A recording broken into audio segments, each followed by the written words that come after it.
So late last night, I went out for a walk, and as I was going up near the shops up here at Wanguri, saw an old man looking through a rubbish bin. And so I went up and just asked him whether he was okay. And this guy just looked at me and just said, "I'm just really hungry." And I thought, this is terrible. Now, thankfully, we always keep some food here for that sort of purpose. So I raced back to the church, packed up a bag of food for him, and took it back to him. But it really struck me because I thought, look, no one is meant to be looking for their dinner in a rubbish bin, especially not if you're 70 years old.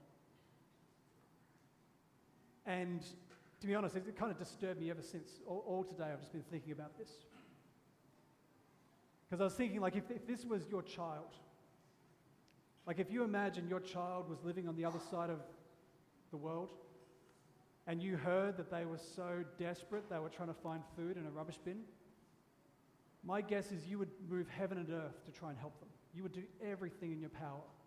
If you couldn't physically get there yourself, you would be calling the embassy, you'd be calling the police, you'd be calling every church, just saying, look, can someone please find my child and help them?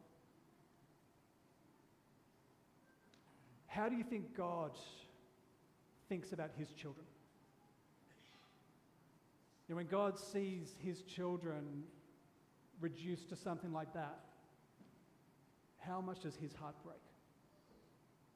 And how much does he cry out to his people, saying, is anyone able to do something? And particularly, I think, you know, if you were to just have every one of those people you called hang up on you, how much rage would there be in your heart? And I think there's something here for us just to really stop and look at. It's so easy for us to just say, it's not my problem. And to really kind of close our ears to God. We don't want to hear. I don't want to know what he's calling me to. But to allow our hearts to break in the same way that his heart breaks for his people. Now, I think this really does become quite relevant to the gospel we just heard. And I need to kind of explain a bit of the context to you. So, Jesus is telling a parable about a vineyard. Now, next Sunday, he's going to tell another parable about a vineyard. And then to top it off, the next Sunday, we're going to get a third parable about a vineyard. So I've got to explain to you what the vineyard's about. In the scriptures, the vineyard is an image of God's people. So in the Old Testament, whenever God speaks about his beloved people, Israel, he speaks of them as being his favorite beloved vineyard. So if you go to the prophet Isaiah, there is this point where God talks about how he created the vineyard. He plowed the field, he planted these vines, he put a fence around it. With loving care, he tried to create this people. And his expectation was that this vineyard would produce the most beautiful grapes. But instead, they just ended up producing bitterness and sour grapes. And God turns to his people saying, look, what more could I have done for you? You know, you haven't borne the fruit that he expected, that he hoped for. If you go to the prophet Jeremiah, you've got the same image again, where God talks about how his beautiful vineyard, but in this case, the vineyard's been destroyed by the very people who should have been looking after it.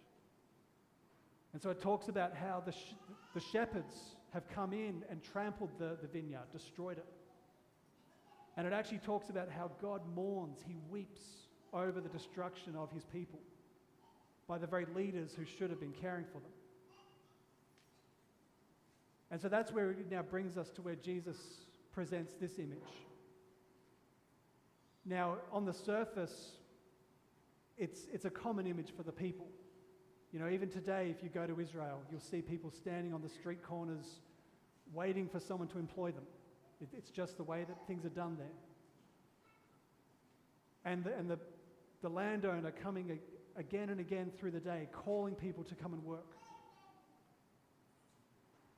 Now, if you drill down a little bit into the image, though, the reason why people are being called into the vineyard is because it's the time of the harvest. And Because it's the harvest, there is this urgency. Anyone who's ever spent time around farmers would know this. Once the harvest is ready, you can't delay. You work 24 hours a day, all through the night, because otherwise you miss your opportunity. And so this is why the landowner has this sense of urgency, saying, why are you standing idle? Why has no one employed you yet? Come in, because the harvest is ready to go. This becomes an image for us of what it means to be a disciple. For you as a Christian, you're called to work. Now, sadly, the culture of our church doesn't emphasize this. As a church, we have had a culture where we've abdicated that responsibility, and we've said the missionary work is for the priests and the nuns and the religious, not for the rest of us. You know, there's that passage in the gospel where Jesus says, the harvest is ready, but the laborers are few. So ask the Lord of the harvest to send laborers into the harvest. Now, I'm sure you've heard that passage many times before, and you've probably heard it in the context of praying for religious vocations. See, once again, we abdicate that and we say, it's not us. You know, yes, we need more priests. They can go do the work. But the culture of our church has been that you are spectators. That yes, you believe in Jesus. Yes, you come to Mass on a Sunday and pray. But there is no expectation for anything apart from that. And that is not correct. You are called to work and to labor to bring in that harvest. You are called to have the same heart that God has for his people. To look around the world and have your heart broken because you see the need. Now, whether that is someone hungry, desperate for food, or whether it's someone who has just lost the will to live, whether it's someone who is just desperately looking for hope, that you could be the one who could bring that. Because what Jesus says is so true. The harvest is ready. There's a danger that as Christians we can convince ourselves that actually there's not much of a harvest to collect. You know, we look around and say, well, no one's interested in God. No one wants to come to church. So we've got even more excuse to just sit at home and watch TV. But the reality is people are crying out. You know, for us here in the Northern Territory, I think Darwin has one of the highest rates of alcohol use. I think we're like second in the country for other drug use. On one side, you could look at that and say, oh, these are just terrible, broken sinners. But on the other side, you could say, these are people who are looking for God. They're looking for eternal life. Just no one's shown them where it is yet. You know, and that's what Jesus is talking about, that the harvest is ready. There are people whose souls are craving for the water of life that you take for granted. Can you bring it to them? Now, to step into that mission, it's two things. The first thing is to actually have a life of prayer. You know, to be a laborer in the harvest firstly means to be someone who has a living relationship with Jesus Christ. And sadly, that's not that common in the Catholic Church. You know, for my family, we were faithful Sunday Catholics. Okay, we would never miss a Sunday Mass. But the whole point was we were only Sunday Catholics. As soon as we stepped out the door of the church, our obligation was done, and we didn't think about it ever again. The idea of actually having a prayer life during the week seemed absurd. The idea of reading the scriptures at home, of course not. There's TV to watch, you know? Like, it was just not part of our existence. But that is what your life is meant to be. A life where you have a living relationship with God and where you are actively listening to hear where He is calling you. Because you can only be called into the vineyard if you are actively standing on the street corner waiting. And so I think that's the second part of it. It's whether you are in a place where you can actually say to God, here I am, send me. Show me what the particular job is that I can do. Because there is something which only you can do. The gifting, the ability that God has given you has been for the purpose that there is one part of the world that only you can fix. And so you need to come to a place where you can actually ask God and say, show me where that is. Now, as you see in that parable, people are called at different times of the day. And in a sense, that's kind of like different stages of life. You know, just to give you a couple of examples, there's a beautiful young kid over here at the primary school who, a couple of years ago, just felt called to say, look, what can I do? You know, she saw the need. She saw that there were so many problems in the world.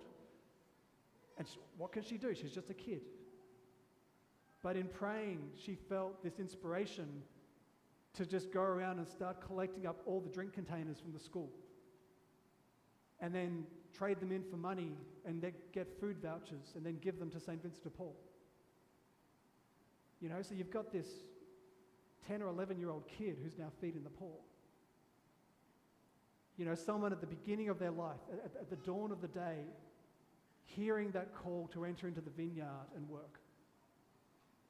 Now, on the other end of the extreme, you've got people who say, look, I'm too old.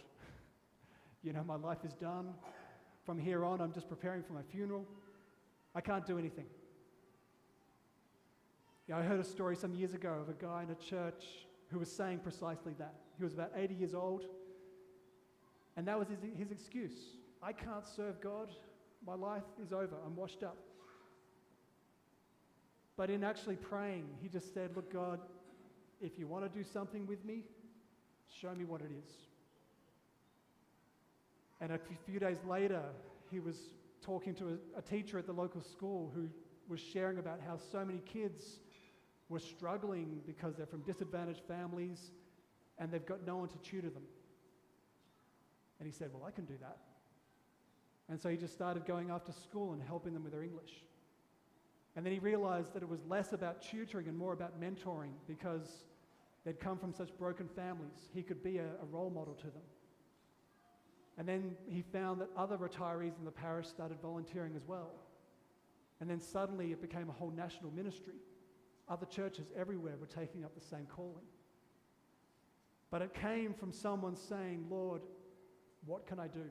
How can I serve in your vineyard? So I think this is the key thing, whether you can come to that place of saying, Lord, here I am, send me. There's one final thing I can point out in this. In this parable, there's a whole argument going on about the wages. The people at the beginning of the day were paid 1 denarius, and the people at the end of the day were paid 1 denarius. And they're like, that's not fair. Now, there are so many layers to this parable. I could quite happily preach for an hour on this, but I'm not going to make you endure that. But if I can try and explain it this way, the whole reason why you get paid for work is so that you don't have to worry about anything except for work. It's like your employer is saying, you don't have to worry about planting vegetables at home because I'm going to give you money to go and buy food. You don't have to worry about building your house because you can now just buy a house. Just focus on the work. Now here, the wage that God is paying us is eternal life. You know, how often do we say to God, look, I'll serve you eventually, but for now, I've got a life to have, I've got adventures to have, I want to travel. God's saying, don't you understand what the wage is here? Do you understand what eternal life is? Okay? What God's saying is you don't have to worry about that stuff because you're going to have all of eternity to look after that. Just get into the vineyard and help my children. You know, focus in on what's important. So we need to look at this completely differently. To step away from the usual routine of life where we just get so obsessed with trivial things and actually just say, look, God, show me a different way. Give me your heart for your people. Show me where is that place in the vineyard where your people are suffering, where your people are hurting, and how can I step into there to be the solution?